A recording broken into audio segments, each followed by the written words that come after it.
ભગવાન શંકર, એને કોઈના પ્રત્યે દ્વેષ હોય નહીં, તો પછી આ કેમ બન્યું?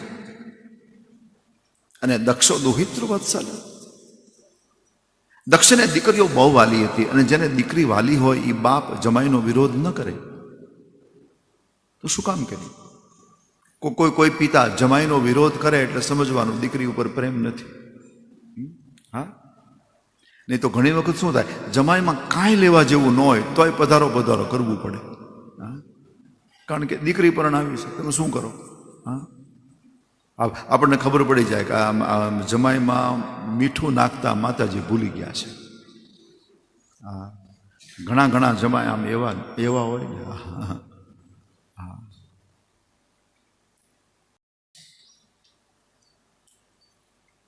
અને એ આમ સાસરા પર દાદાગીરી બહુ, એને હું નબળા જમાઈ કહું છું. નબળા જમાઈ હોય ને એ આમ વટ પાડે, વટ.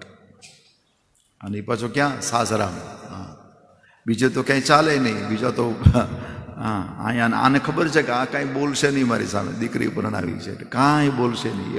એવો એ હોશિયાર હોય જમાઈ, લેવા જેવું કાંઈ ન હોય, પણ આપણે દીકરી પરણાવી છે એટલે પધારો પધારો પધારો કરવું પડે. પેલી આપણે ત્યાં કથા છે, બેન રસોઈ કરતા હતા અને ભાઈ પેપર વાંચતા હતા. ત્યાં દરવાજે અવાજ આવ્યો. તે બેને રસોડામાંથી કીધું કે જુઓ તો કોઈ માણસ આવ્યું લાગે છે દરવાજે. તો ભાઈ ઉઠીને દરવાજો ખોલવા જાય છે, પણ ત્યાં બીજી વાર બેને કીધું, અને બીજી વાર દરવાજો ખખડાયો. બેને કીધું, હું તમને કહું છું દરવાજો કોઈ માણસ આવ્યું છે, દરવાજો ખોલો. ત્યાં તો દરવાજો ખોલી નાખ્યો હતો. ત્યારે ભાઈ બોલ્યા કે તું ચિંતા નહીં કરતી, કોઈ માણસ નથી, આપણા જમાઈ આવ્યા છે. માણસ નથી, આપણા જમાઈ છે. હવે જમાઈને માણસ નહીં કહેવાતો હોય, ભગવાન જાણે શું કહેવાતો હોય. માણસ તો નથી છે, આપણા જમાઈ છે.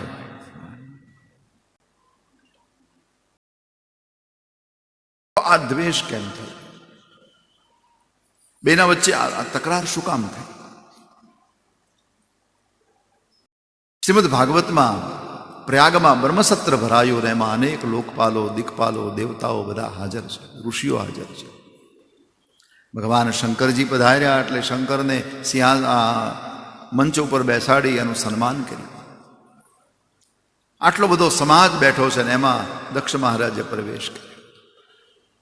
હવે દક્ષએ પ્રવેશ કર્યો એટલે બધા ઉઠીને એને પ્રણામ કરવા લાગ્યા. અને મૂળ વસ્તુ એ બને કે હમણાં તાજો પ્રજાપતિ પદ મળ્યું હતું. પ્રજાપતિ એટલે મને એને દક્ષ પ્રજાપતિ કહેવાય છે. અને આજે સત્ર હતું ને એ પ્રજાપતિ સત્ર હતું. વિશ્વસૃજામ સત્રે, વિશ્વસૃજામ, જેને વિશ્વને બનાવ્યું છે. આપણે ત્યાં વિશ્વકર્મા સમાજ કહે છે. જે બધું આમ રચે, એને એ બ્રહ્માના પ્રતિનિધિ છે જે રચના કરે એ સમાજ આખો.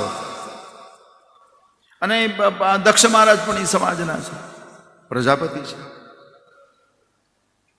બધા એને પ્રણામ કરે, પણ ભગવાન શંકર સિંહાસનના ઉપર અહીંયા મંચ ઉપર બેઠા છે પણ પ્રણામ ન કર્યા એટલે દક્ષને ક્રોધ આવ્યો. અને ક્રોધના આવેશમાં એણે ભગવાન શંકરનું અપમાન કર્યું. એને કહ્યું, જુઓ તો ખરા કેમ બેઠો છે, હું એનો પિતા છું, એ મારો દીકરા જેવો છે. અને આમ તો ખોટું કાંઈ નથી એણે કીધું કે જમાઈને દીકરો જ કહેવાય. પણ પછી એણે જે ચાલુ કર્યું, ત્યાં અઘોરી છે, સ્મશાનમાં રહે છે, ભૂતને મિત્ર બનાવનારો, ભભૂત લગાવનારો, મુંડની માળા પહેરનારો, એને મેં દીકરી પરણાવી. આ બ્રહ્માજીના બહેકાવામાં હું આવી ગયો છું. બ્રહ્માએ મને કીધું હતું કે દીકરી આને પરણાવો. હા, તો દીકરી સુખી થશે. કેમ? બોલે સાસુ સાસરા છે નહીં દીકરી. હા, મા બાપ વગરનો છે, એને કોઈ ભાઈ નથી, કોઈ બહેન નથી, કાંઈ નથી, એકલો છે. એટલે મને એમ થયું કે કાંઈ નણંદની ને જેઠની, દેરની, સાસુની, સસરાની કોઈ ચિંતા નહીં. એટલે બ્રહ્માના કહેવાથી મેં આને દીકરી પરણાવી. પણ આ તો અઘોરી નીકળે. ખૂબ નિંદા કરી ભગવાન શંકરની. પણ નિંદા કરતા કરતા ભગવાન શંકરને શાપ આપી દીધો. હવે એ આપણી લાઈનમાં બેસવા લાયક નથી, એટલે હવે એને યજ્ઞભાગ બંધ કરો. ભગવાન શંકર તો કાંઈ બોલ્યા નહીં. બાજુમાં નંદી બેઠા, નંદિકેશ્વર. એને જરા ગુસ્સો આવ્યો અને કહ્યું, જે મુખથી તે ભગવાન શંકરની નિંદા કરી એ મોઢું તારું કપાઈ જશે અને ત્યાં બકરાનું એટલે કે અજનું મોઢું લાગી જશે. સામસામા શાપ અપાયા. પછી આ લોકોએ સત્ર પૂરું કરી નાખ્યું.